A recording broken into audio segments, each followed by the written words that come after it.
ডাক দিয়া বলে আজরাইল বলে আল্লাহর বান্দা চোখ দিয়ে রুহটা বের করে নিয়ে যাব। বলে চোখ দিয়ে রুহ বের করতে দেব না, এই চোখটা বড় দামি, এই চোখ দিয়ে আল্লাহর কোরআনের অক্ষর দেখেছি। একবার জোরে জোরে বলেন আল্লাহু আকবার। এরপরে বলে তাহলে তোমার কান দিয়ে বের করে নিয়ে যাব। আজরাইল আলাইহিস সালাতু ওয়াস সালামকে ঈমানদার বলে আজরাইল না না না, কান দিকে রূহ বের করতে দিব না। বলে কেন দিবা না? বলে এই কান দিয়া আল্লাহর কোরআন তেলাওয়াত শুনেছি। আর জবান খুলে বলেন আল্লাহু আকবার। ঈমানদারের পাওয়ারটা কেমন শুনে যান। এই কথা বলার পরেও ঈমানদার বলে কান দিয়েও নিতে দেব না, চোখ দিয়ে নিতে দেয় নাই, কান দিয়ে নিতে দেয় নাই। এখন আজরাইল বলে আমি তোমার রূহটা মুখ দিয়ে বের করে নিয়ে যাব। আজরাইলকে বলে আজরাইল আমার মুখ দিয়েও রূহটা বের করতে নিতে দেব না। বলে কেন দেবা না?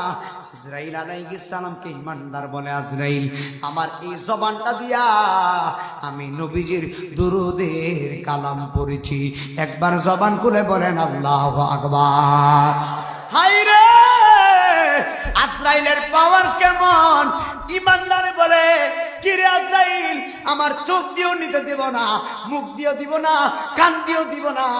এই কান চোখটা বড় দামি রে আজরাইল।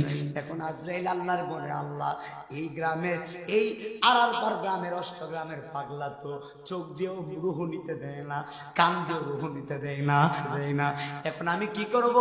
আজরাইলকে আমার আল্লাহ বলে আজরাইল আমার প্রেমিকটারে খেদমত করে ঘুম পাড়াও। কেউ পাওয়ার আছে না? প্রেমিক হলে দাম আছে না বেটা?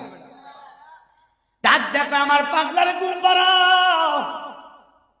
এখন আজরাইলে এমন সুন্দর করে কথা বলবে আল্লাহর প্রেমিক একদম ঘুমিয়ে যাবে। আল্লাহ ডাক দেখে আজরাইল রে আমার প্রেমিকের রূহটা ঘুমন্ত অবস্থায় নিয়ে যাও, আমার প্রেমিক যেন ব্যথা না পাই। আর জবান খুলে বলেন আল্লাহু আকবার।